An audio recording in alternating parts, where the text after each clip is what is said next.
Hi again, folks. In this video, we're going to turn back the clock and I'm going to play that game where I take one player per decade. I'll tell you what I'm doing in a sec. Coming up. Alrighty then. Shout out goes to Ralph Joseph for this one. And he asks me, what top 5 men, players and coaches from the past would fulfill all our present needs? Fair question. I'm not sure if you asked me for 5 or if I just marked it in. I can't remember because I just marked it on paper. But I will tell you, I went through some players, and what I've done for this, guys, is I didn't take any Hall of Famers, okay? So no Dominic Hasek and no Gilbert Perreault. That's too damn easy, right? So we got to go with role players, guys that would, one of these guys I'm sure would make a huge difference on this team, let alone all 5. So let's take a look at it. And what I'm looking at here is pictures that I've clipped that you're going to see, and it's the only way I can remember. Because there's so many I wanted to pick. God, there's so many. All right, so I'm going to work my way from the 70s down, okay? And let's get started. So coming in at, for the 70s, there's no specific order here, guys, okay? This is no specific order. I'm going from decade to decade. From the 70s, there you see it. I picked Jim Schoenfeld, because Schoenfeld, and I'm sure some of you thought maybe I'd pick Bill Haidt. I'd have to go with Schoenfeld because of his leadership, his grit. He played hard, and we sure as hell could use a guy like this right now. My God, we could really use a guy like this. And believe me, for those of you that love Bill Haidt like I do, I fought with it. But I'm looking at the current team. You know, if it was a Stanley Cup team in the finals, I might go with Bill Haidt. You know what I mean? Different scenario. But for this team right now, you know what they're missing. Coming in to fill that need of a gritty, tough defenseman. That we need. All right, the 1980s. Here we go. And there's my buddy Larry Playfair fighting with Chris Nyland. Yes, I loved Larry Playfair in the 80s, guys. I just did. You know, I was my buddies out here hated this guy, hated him, just hated him. They just hated certain Sabres, man, and this was one. This was one they couldn't stand. But Larry Playfair would be our cop. We're missing a cop on this team, an enforcer, call it what you want. We need one. We still need one, even in this era. You know, and he could play defense. He wasn't lousy.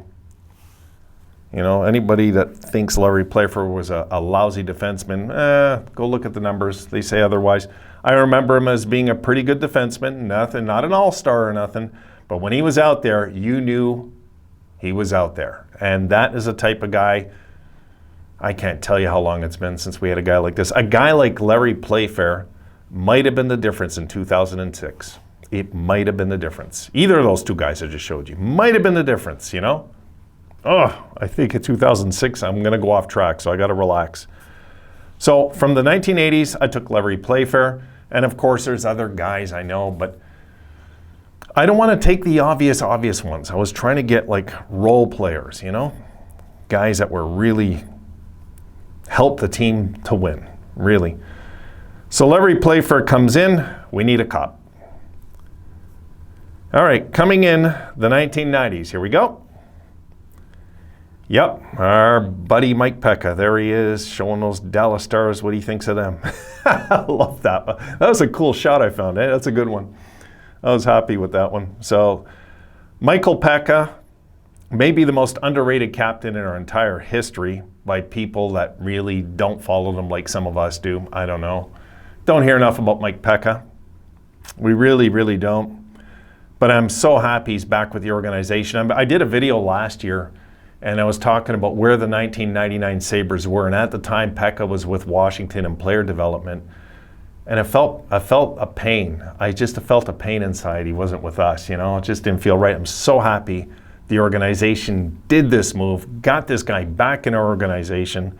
My God, the guy's a Sabre through and through. He is. I know he left and it wasn't good what happened with him and his contract and management and everything, but my God, this guy he's a Buffalo Sabre forever, this guy. And I would love Mike Pekka on this team right now. I would love Mike Pekka. Oh my God. Can't even put it more into words. I can't. From the 2000s, here we go. And who doesn't love this guy, hey? Yeah, Ryan Miller. That would solve our goaltending issue pretty quick. The goaltending issue we've never been able to fix since he's gone. I'll just say it. We have not been able to replace this man. It's a tall order because his number, as far as I'm concerned, should be retired. And I'm going to be doing a video on that again. Numbers we should have retired. Ryan Miller, definitely, God. You know, this is him and Danny Briere won my mom over in 2006. I'll never forget it. Totally won my mom over. She just loved Danny Briere and she loved Ryan Miller. She just adored those two and totally broke her heart when the Sabres didn't win in 2006. It really did. Ryan Miller is one of those classic scenarios of a guy not to win a Stanley Cup that should have. He's one of those, he's a Stanley Cup goalie. He never got to win the cup. Just so unfair. But Ryan Miller, without a doubt, who doesn't miss the days when he would come out and do the Ken Dryden thing with his hands on his stick and just do his meditation, and the crowd would all be quiet. I remember in the corridor when I was there, you just see everybody quiet. They're like, shh, when he's doing his meditation thing. Good times, folks, good times. Okay, and also from the 2010 and on, 2010 between 2020, sorry, 2010s, not and on, 2010s. Here we go. Yep, Marcus Feligno would be the guy I guess I'd have to go with because he is just such a good, tough power forward, and he's having a career year this year. God, what a year he's having, you know. Looks like he's going to get over 30 goals this year. Jeez, man. And, you know, I would have to go with him. We made a mistake letting him go, but, you know, who's going to argue Ryan O'Reilly at the time, right? So it is what it is. It was all intertwined, so it is what it is. But it would be nice if he could finish here, but I don't think it's going to happen.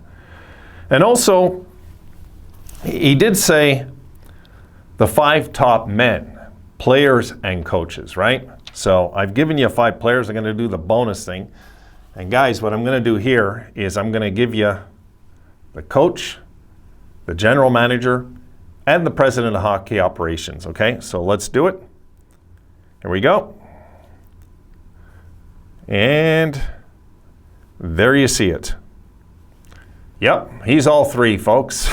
Just give Scotty the keys and let him again be the coach and general manager, and this time the president of hockey operations. Good God. I don't know, man. You know, it's almost like as bad as Babe Ruth leaving the Red Sox. What happened to us when we lost Scotty? You know, like we should have just kept Scotty Bowman. I don't care if the team was 0-80. We should have kept Scotty Bowman and let him finish his rebuild. No matter how bad the team was going, doesn't matter. Doesn't matter. Give him 5 more years. No. But there was so much pressure on the Sabres in the 80s to win a Stanley Cup. I get it. Fans are fed up. Now the franchise we just want the franchise to come back to that respectability again at least.